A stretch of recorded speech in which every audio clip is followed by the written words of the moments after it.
a leading opposition figure has been gunned down near the Kremlin. Vladimir Putin's fiercest and most energetic critic dropped dead suddenly at a penal colony in Siberia. Yevgeny Prigozhin, the Russian mercenary leader who led a failed rebellion against Vladimir Putin, died in a suspicious plane crash. Individuals who oppose the Russian president Vladimir Putin have a bizarre habit of dying in mysterious and violent circumstances. These are the details of some of the most suspicious deaths of Putin's enemies. Ravil Maganov was the chairman of Lukoil, Russia's largest private oil company. After the Russian invasion of Ukraine, the board of Lukoil, which was led by Maganov, described the invasion as a tragedy and called for a quick end, being the first company in Russia to do so. Shortly after, Maganov was hospitalized due to a heart attack and then mysteriously fell from the 6th floor window of the hospital. It was officially ruled that he took his own life, and it was reported that he was suffering from heart problems, alcohol addiction and depression. However, it was claimed that the CCTV cameras were turned off for repairs in the hospital at the moment of his fall, so no footage of the fall remains. Coincidentally, Vladimir Putin himself visited the hospital on the same day to see Mikhail Gorbachev on his deathbed. Maganov's death came alongside 7 other prominent Russian businessmen who all had links to Russia's largest 2 energy companies and who all died in unexplained accidents or suicides in the space of several months shortly after the war in Ukraine began. Mihail Lesin was the former Russian Minister of Press and Mass Media, nicknamed the Bulldozer due to his aggressive personality and his dogged efforts to help the Kremlin take control of the Russian media. He was once a trusted advisor to Putin. However, in 2015, he was found dead in a Washington, D.C. hotel room. His death was originally ruled as a heart attack, but after further investigation, it was determined that he died from blunt force trauma to his head, as well as his neck, torso, and upper and lower extremities. These injuries were reported to have been caused by a fall while he was intoxicated during a 4-day drinking session. However, he also suffered a broken bone in his neck that is consistent with being strangled. The forensic pathologist Donald Jason said, "I've done 12,000 autopsies over my career. A good number have been alcoholics, and I've never seen a fractured hyoid bone on someone who's fallen around drunk." An unnamed FBI agent stated, "There isn't a single person inside the bureau who believes that this guy got drunk, fell down and died. Everyone thinks that he was whacked and that Putin or the Kremlin were behind it." One theory as to why Lesin may have been dealt with was that he may have been scheduled to take a meeting with the US Justice Department to discuss the Russian TV channel Russia Today, which he helped to create.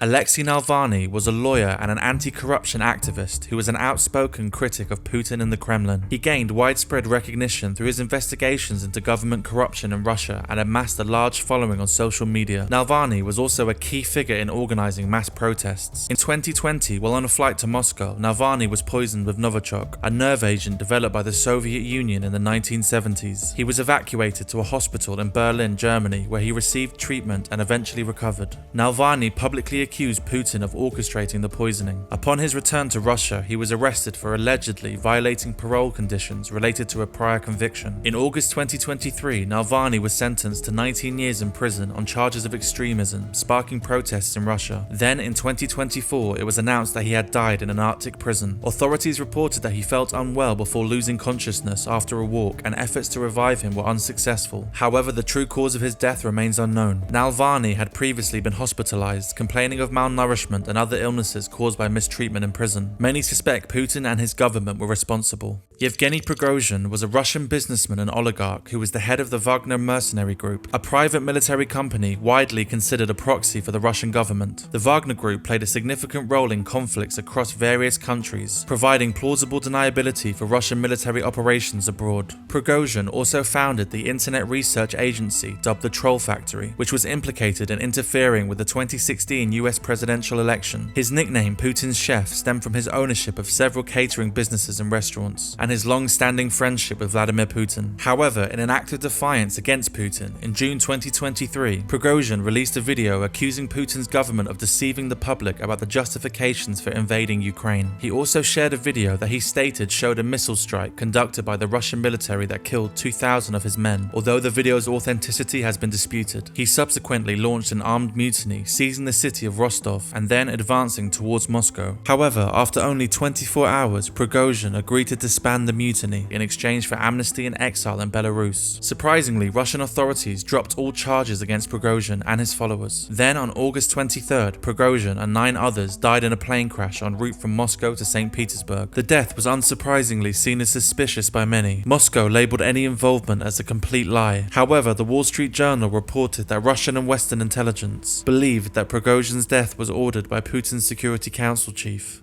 Aleksandr Litvinenko was a former Russian security agent who fled to the United Kingdom in the year 2000 after accusing the FSB, the Russian intelligence service, of plotting to assassinate the oligarch Boris Berezovsky. He also wrote a book alleging that the agency was involved in the 1999 Russian apartment bombings, which was an infamous terrorist attack rumored to have been orchestrated by the FSB to justify the Second Chechen War, as well as helping consolidate power for Vladimir Putin. While in exile, Litvinenko frequently criticized Putin and served as an advisor for the British Secret Service. Litvinenko was killed by ingesting polonium-210, a rare radioactive substance which was reportedly laced into a cup of tea that he drank during a meeting with former Russian agents. He was hospitalized and died 3 weeks later. British authorities requested the extradition of the chief suspect in the murder, Andrei Lugovoy, from Russia. However, the Russian government refused. The former KGB agent Dmitry Kovtun was subsequently identified as a second suspect. Litvinenko's death severely damaged UK and Russian relations. A British inquiry concluded that Russian agents were responsible for his murder and that Putin probably approved the killing. In contrast, Russian intelligence proposed that the murder was carried out by Boris Berezovsky. Boris Berezovsky was a successful businessman and oligarch who was at one stage a close ally to Putin. He helped fund Unity, the political party that formed Putin's first parliamentary base. Berezovsky owned the main television channel in Russia, Channel 1, and along with Roman Abramovich bought the Russian oil company Sibneft. However, he later became one of Putin's most outspoken critics, and in 2000 he left Russia and was granted asylum in the United Kingdom. In his absence, he was charged with fraud and embezzlement by a Russian court, and Channel 1 was taken from him. There were attempts made on his life in 2003 and then allegedly in 2007, when a Russian hitman was tracked down by MI5 and arrested by anti-terrorist police in London. Berezovsky publicly blamed Putin for these attempts. In 2012, Berezovsky lost a lawsuit against Abramovich, with the High Court ruling that Berezovsky had never co-owned Sibneft. This loss led to a significant debt, and shortly before his death, Berezovsky reportedly told people that he had nothing left to live for. He was found dead in the bathroom of his home by a bodyguard, and it was believed that he had hanged himself. A Home Office coroner's report stated that there was no foul play in his death. However, Berezovsky's daughter sent photos of his body to an independent pathologist, who concluded that the marks around his neck suggested that he did not die from hanging, hinting at the possibility of strangulation. This, along with wounds on the back of his head and a fractured rib, led many to suspect foul play. Shortly before his death, it was revealed that he wrote a letter to Putin asking for forgiveness and requesting to return to Russia. Anna Politkovskaya was a renowned Russian investigative journalist and human rights activist who relentlessly wrote about human rights abuses in Chechnya, as well as criticizing the corruption in Putin's government. She wrote a book called Putin's Russia that concluded that Russia was run like a mafia state under the leadership of Vladimir Putin. She also exposed the human rights abuses of the Russian-backed administration in Chechnya, led by Akhmat Kadyrov and his son Ramzan Kadyrov. She was arrested multiple times in Chechnya and was subjected to violence, torture, threats of sexual abuse, and was once even given a mock execution. She was poisoned in 2004 but managed to survive. Then, in 2006, she called Ramzan Kadyrov, the Prime Minister of the Chechnyan Republic, the Stalin of our days. A few days later, she was shot and killed in the elevator of her apartment in Moscow, coincidentally on Vladimir Putin's 54th birthday, which also happened to be only 2 days after Kadyrov's birthday. 5 men were sentenced for her murder, but who ordered the killings remains unclear. Boris Nemtsov was a liberal politician and public critic of Vladimir Putin who opposed Putin for over 15 years. He even published reports revealing the corruption under Putin, which blamed Putin directly. Nemtsov served in the government of the previous president Boris Yeltsin and advocated for market reforms and the democratization of Russia. On February 27, 2015, he was shot in the back 4 times in view of the Kremlin by an unknown assailant. His Ukrainian girlfriend survived the attack and was the only witness to the assassination. 5 Chechen men were prosecuted for his murder, but many believe that the Kremlin may have been involved in the killing. One of the men confessed to the killing, however later recanted their statement and stated that he confessed under torture. Nemtsov's last tweet before before he died was an invitation for those who supported stopping Russia's 2015 war with Ukraine to come to a protest. An investigation by journalists from Insider and the BBC revealed that Nemtsov had been shadowed by Russian agents for a year before he was assassinated. Some of the agents that followed him were also involved in the poisoning of other Kremlin critics.